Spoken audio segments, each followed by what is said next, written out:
نماز میں مکروہ کام، مکروہ کیا ہوتا ہے؟ شیخ ابن باز رحمۃ اللہ علیہ سے سوال کیا گیا کہ بعض احادیث میں آیا ہے کہ آپ صلی اللہ علیہ وسلم نے اعمال میں سے اس طرح کے عمل کرنے سے منع فرمایا، اس منع کرنے کا مطلب اس کام کا حرام ہونا ہے یا اس نہیں سے مراد کراہیت اور ناپسندیدگی ہے، یعنی کیا چیز ہے؟ ابن باز نے جواب دیا کہ اصل قاعدہ یہ ہے کہ ممانعت تحریم کے لیے ہوتی ہے، یعنی بنیادی طور پر ممانعت کس کے لیے ہوتی ہے کہ یہ کام حرام ہے، نہیں کرنا، کیونکہ نبی صلی اللہ علیہ وسلم نے فرمایا میں تمہیں جس چیز سے منع کر دوں اس سے بچ جاؤ، اس کو تحریم کے حکم سے نکال کر کراہت پر محمول نہیں کیا جائے گا مگر صرف کسی دلیل کی بنا پر جو اس پر دلالت کرتی ہو۔ عبادات میں امر و نہی کا قاعدہ، شیخ ابن عثیمین کہتے ہیں کہ اوامر کو یعنی کرنے کا حکم جس کو ہوتا ہے نا امر، دو اقسام میں تقسیم کیا جاتا ہے۔ Number 1 تعبدی اوامر، number 2 تادیبی اوامر۔ تعبدی وہ جن میں عبادت کا ارادہ کیا جائے اور وہ وجوب کے لیے ہوتے ہیں، اور تادیبی وہ احکامات جو آداب اور مکارم اخلاق سے تعلق رکھتے ہیں، تادیبی ادب سے اور تعبدی عبادت سے۔ جن احکام میں عبادت کا ارادہ کیا جائے وہ وجوب کے لیے ہوتے ہیں، لازم ہوتے ہیں، کیونکہ اللہ تعالیٰ نے ہمیں ان کا حکم دیا ہے، جیسے وَاعْبُدُوا اللَّهَ اقیموا الصَّلَاةَ۔ ان احکامات کو اپنے لیے پسند کیا ہے کہ ہم ان احکام کے ذریعے سے اس کا قرب حاصل کریں، تو ہم پر واجب ہے کہ اگر وہ حکم ہے تو اس کو بجا لائیں، اگر نہیں ہے تو چھوڑ دیں۔ یعنی اللہ نے جو حکم دیا یا ایھا الذین آمنوا کہہ کے، وہ کس لیے حکم دیا؟ کرنے کے لیے حکم دیا ہے، تو اس کو کرنا چاہیے۔ آداب و اخلاق میں امر و نہی کا قاعدہ کیا ہے؟ لیکن اگر وہ احکام آداب اور اخلاق کے حسنہ سے تعلق رکھتے ہوں اور ان کے اور اللہ عز و جل کے درمیان قرب حاصل کرنے کا کوئی تعلق نہ ہو تو ان میں جو حکم دیا گیا ہے وہ مستحب ہے، جس سے منع کیا گیا ہو وہ کراہت کے کام کے لیے ہوگا، حرام نہیں ہوگا۔ یعنی مثلا مینرز سے متعلق کوئی چیز ہے، کوئی ادب بتائیے جو ہمارے دین نے ادب سکھایا ہو۔ جیسے آپ کھجور کھا رہے ہیں کھانے کے لیے تو آپ کیا کریں؟ 1 اٹھائیں، لیکن اگر کسی نے 2 اٹھا لی تو وہ ادب کے خلاف ہے، اس نے ایک ناپسندیدہ کام کیا ہے لیکن حرام کام نہیں کیا، ٹھیک ہے؟ پانی پینے کا ادب کیا ہے؟ 3 گھونٹ سے پیو، لیکن اگر کسی کو یاد ہی نہیں رہا اور وہ ایک میں ہی ختم ہو گیا، تھوڑا سا پانی تھا اس نے ایک ہی دفعہ میں پی لیا، ایک ہی سانس میں پی لیا، تو یہ حرام نہیں کام کیا اس نے، ٹھیک ہے؟ دوران نماز مکروہ کام، ادھر ادھر دیکھنا یہ مکروہ ہے، حرام نہیں ہے لیکن کیا ہے؟ مکروہ ہے، کیونکہ یہ نماز کے آداب میں سے، یہ سجدہ یا رکوع یا قیام نہیں ہے۔ اگر کسی نے قیام نہیں کیا تو نماز نہیں، ٹھیک ہے؟ وہ یہ نہیں کہ اس نے مکروہ کام کیا۔ اگر کسی نے سجدہ ہی نہیں کیا نماز میں تو کیا خیال ہے؟ مکروہ کام کیا، اس نے ایک فرض چیز چھوڑ دی۔ حضرت عائشہ سے مروی ہے، کہتی ہیں میں نے رسول اللہ صلی اللہ علیہ وسلم سے نماز میں ادھر ادھر دیکھنے کے بارے میں پوچھا، آپ نے فرمایا یہ ایک جھپٹا مارنا ہے جو شیطان بندے کی نماز سے جھپٹا مارتا ہے، یعنی اچھے بھلے کھڑے ہیں نیچے دیکھتے ہوئے، ایک دم کوئی خیال آتا ہے تو منہ اوپر ہو جاتا ہے اور کہیں نہ کہیں دیکھ بیٹھتے ہیں، تو یہ شیطان نے آ کے اکسایا اور ادھر پھیر دیا۔ آنکھیں بند کر کے نماز پڑھنا، نماز کا ادب کیا ہے؟ آنکھیں کھلی ہوں، لیکن ہم بعض اوقات کیا کرتے ہیں؟ آنکھیں بند کر لیتے ہیں، کبھی کی آپ نے؟ اکثر ہو جاتا ہے۔ صحیح بات یہ ہے کہ آنکھیں بند کر کے نماز پڑھنا مکروہ ہے۔ پھر دیکھیں ہماری نمازیں کیا ہیں، کتنی پسندیدہ نمازیں ہوگی، نماز میں دیکھ رہے ہیں ادھر ادھر یا سجدے کی جگہ پہ نہیں دیکھ رہے اور آنکھیں بھی بند کی ہوئی ہیں، تو وہ اپنی مرضی کی نماز پڑھ رہے ہیں نا پھر ہم، کیونکہ یہ مجوسیوں کے عمل کے مشابہ ہے کہ جب وہ آپ کی عبادت کرتے تو اپنی آنکھیں بند کر لیتے، ہو سکتا ہے دھوئیں کی وجہ سے کر لیتے ہوں گے یا چمک زیادہ کی وجہ سے۔ ایک قول یہ ہے کہ یہودیوں کے فعل میں سے ہے، اور غیر مسلمانوں کی مشابہت اختیار کرنے کا کم سے کم درجہ یہ ہے کہ وہ حرام ہے، جیسا کہ شیخ الاسلام نے کہا کہ اس کی برائی کو کم از کم بھی فرض کیا جائے تو نماز میں آنکھیں بند کرنا مکروہ ہوگا۔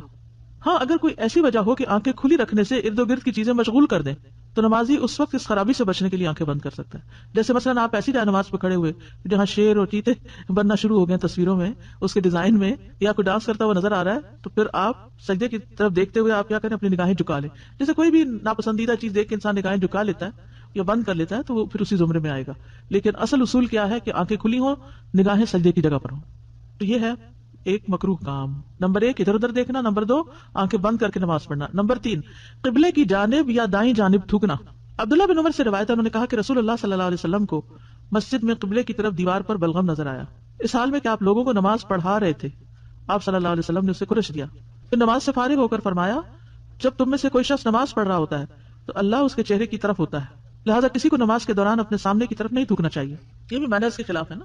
پہلو پر ہاتھ رکھنا، پہلو کون سا؟ جسے ہک نہیں کہتے، ایسے یہاں سائڈ۔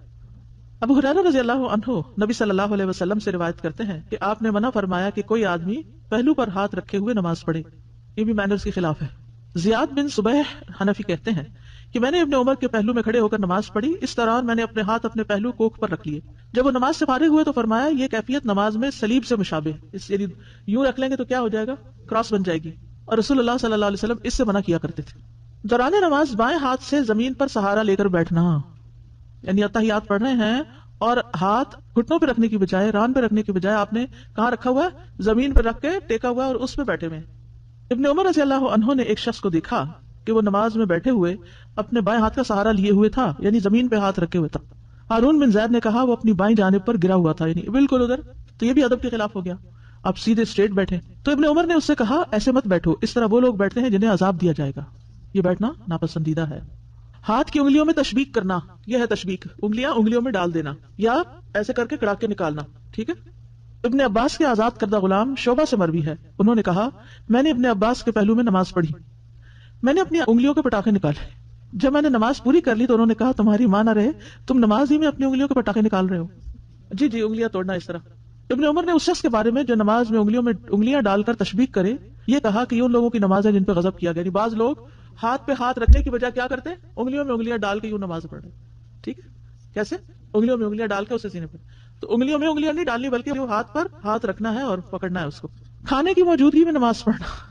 ابن ابی عتیق عبداللہ بن محمد بن عبد الرحمن بن ابو بکر روایت کرتے ہیں، کہتے ہیں کہ میں نے اور قاسم بن محمد بن ابو بکر نے حضرت عائشہ کے پاس بیٹھے ہوئے گفتگو کی، باتیں کر رہے تھے، اور یہ فیملی گیدرنگ ہے، آپ دیکھ رہے ہیں ایک حضرت ابو بکر رضی اللہ عنہ کے پوتے کے بیٹے ہیں، ٹھیک ہے، یہ آپ دیکھ رہے ہیں عبداللہ بن محمد بن عبد الرحمن بیٹے ہیں، ان کے بیٹے ہیں پھر محمد اور ان کے بیٹے عبداللہ، ٹھیک ہے، اور یہ جو ہیں قاسم بن محمد بن ابو بکر یہ کیا ہے؟ پوتے، ٹھیک ہے۔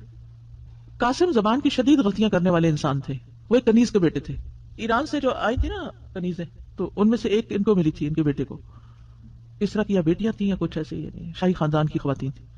حضرت عائشہ رضی اللہ عنہا نے اس سے کہا کیا بات ہے، تم میرے اس بھتیجے کی طرح گفتگو کیوں نہیں کرتے؟ کیونکہ وہ عرب نہیں تھی ماں، تو بچہ جو ہے وہ ماں سے مادری زبان سیکھتا ہے، تو وہ عربی جو تھی وہ خالص نہیں تھی، تو وہ زبان میں غلطیاں کرتے تھے جیسے ہمارے بچے اردو بولتے ہیں۔ پھر وہ کہنے لگی ہاں میں جانتی ہوں تمہیں یہ بات کہاں سے آئی ہے، یعنی کس وجہ سے تم ایسا بولتے ہو۔ اس کو اس کی ماں نے ادب سکھایا اور تمہیں تمہاری ماں نے سکھایا۔ کہتے ہیں اس پر قاسم ناراض ہو گئے اور ان کے خلاف دل میں غصہ آ گیا، کیونکہ ان کی ماں کی بات تھی نا۔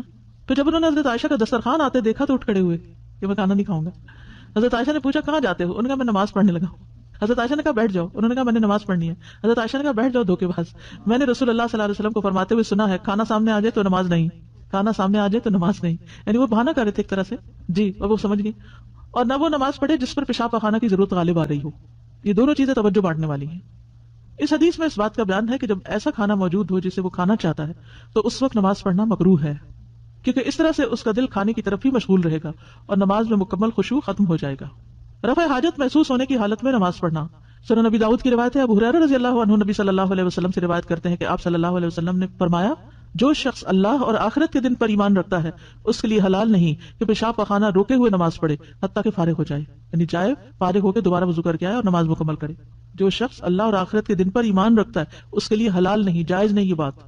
کپڑوں اور بالوں کو لپیٹ کر نماز پڑھنا۔